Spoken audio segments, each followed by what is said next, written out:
চীন সফর করাটা এটা নিঃসন্দেহে বর্তমান সরকারের একটা, আমি মনে করি যে এটা একটা বড় সাফল্য। তো আমি যেহেতু আমার খুব ইচ্ছা ছিল এবার ঠাকুরায় ঈদ করতে পারিনি দেখে আমি অসুস্থ অবস্থায় আমি আজকে এসেছি, কালকে আবার চলে যাব এবং আমার শরীর ভালো না, আপনারা সবাই জানেন। আমি হয়তো চিকিৎসার জন্যে 6 তারিখে আমি দেশের বাইরে যাব।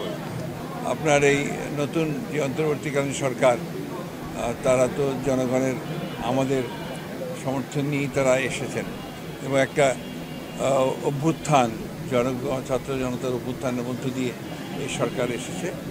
তারা দেশের কিছু রাষ্ট্র ব্যবস্থার পরিবর্তনের জন্য কিছু সংস্কার কর্মসূচির সামনে নিয়ে এসেছে, সংস্কার কমিশন তৈরি করেছে। চীন সফর করাটা এটা নিঃসন্দেহে বর্তমান সরকারের একটা, আমি মনে করি যে এটা একটা বড় সাফল্য। কারণ ইতিপূর্বে আওয়ামী লীগ সরকারের আমলে একতরফাভাবে চীনের সঙ্গে একটা দলের সঙ্গে সম্পর্ক গড়ে উঠেছিল, কিন্তু এই সরকারের পরিবর্তনের সঙ্গে সঙ্গে চীন তার যে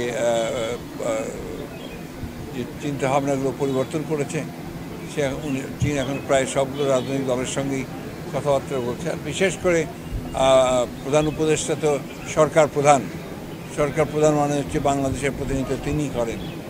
চীন যেহেতু অত্যন্ত একটি সমৃদ্ধশালী দেশ এবং ফাইন্যান্সের দিক থেকে চীন দ্বিতীয় পর্যায়ে আছে আপনার মার্কিন যুক্তরাষ্ট্রের পরেই, এবং বাংলাদেশের চীনের যে বিনিয়োগ সেটাও অনেক বেশি, এবং চীন কমিটও করেছে যে তারা আগামী দিনগুলোতে এই উৎপাদনে উন্নয়নে তারা বিনিয়োগ করবে।